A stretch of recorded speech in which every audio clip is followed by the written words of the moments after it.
Magandang umaga sa ating lahat. So, napakaganda talaga yung panahon ngayon dahil nagpakita na yung araw. Opo, mainit ang panahon ngayon. So, nagkaroon tayo ng pagkakataon na ibilad yung mga bunot na gagamitin natin sa pagluluto.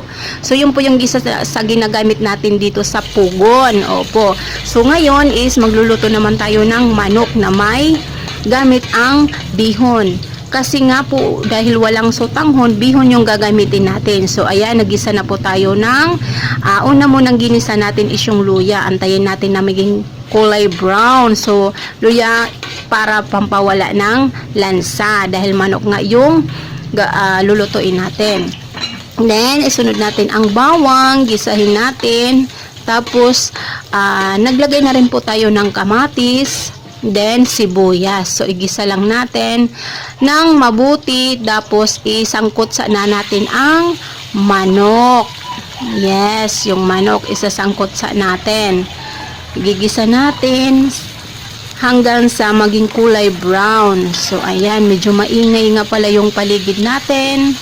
So, ayan, wag na kayong magtaka. Kasi nga, yung lugar namin is napapaligiran tayo ng mga hayop na mga manok. So, ayan.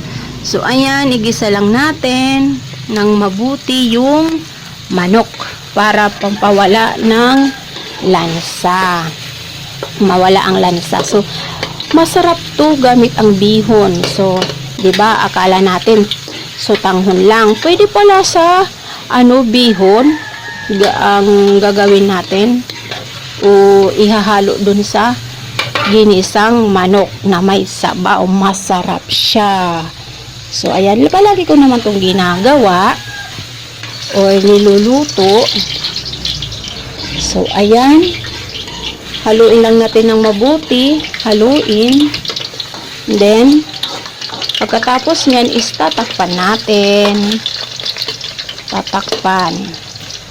Then, pero maglalagay muna tayo ng asin. Asin, tapos paminta, pino. So, ayan, sangkot sa uli, sangkot siya. So, ayan. Yung manok pala is yung tira nung nakaraang araw. So, ayan. So, yung kalahating manok, so, 2 beses namin yan niluluto. Dahil 2 lang naman kami. So, ayun na nga.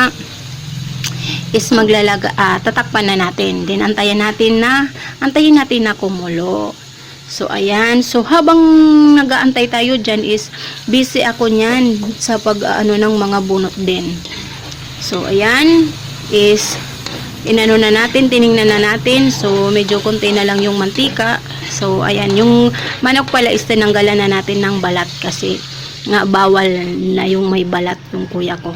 So, yan, naglagay na tayo ng tubig. So, ayan, or sabaw. Tapos, naglagay na rin tayo ng toyo. Opo, toyo. Para malasa. So, medyo ang ko dyan.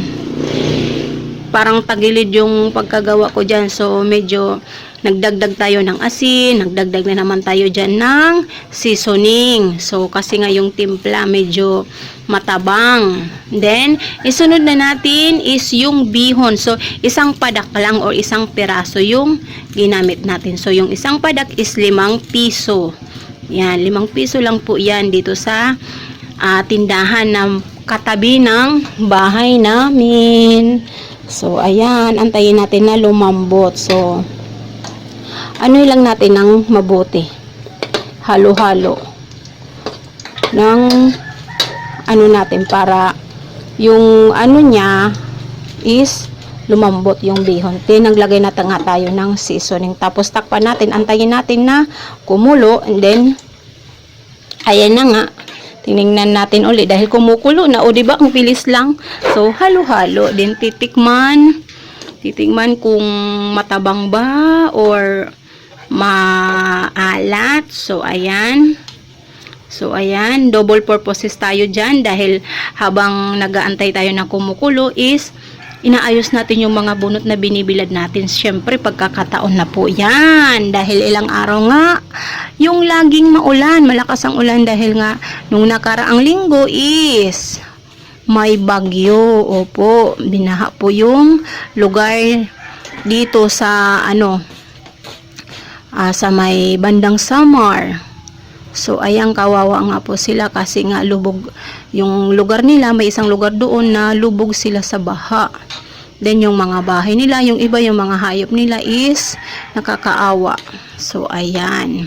So, balik tayo sa pagluluto, halo-halo. So, medyo malambot na yung bihon na ginamit natin dyan. So, titikman natin ang ating linuto. So, ayan. So, nakailang beses tayong tumikim kasi feeling ko may kulang yung panlasa kasi hindi nga ako naglagay dyan ng chicken cubes. Kaya, yun. Then, takpan na natin. So, ayan. Antayin naman natin dahil nga naglagay tayo ng seasoning. So, ayan. Binuksan uli natin. Titikman uli natin. So, ganun lang naman. Pagka maglagay tayo ng mga sangkap, tatakpan, antayin kumulo. Then, titikman. So, ayan, okay na daw yung tikim natin, yung panlasa natin. So, ayan, medyo maubos siya tayong sabaw dahil panay ang tikim. So, ayan na nga. So, salamat sa panunood. Welcome to my channel. Bye!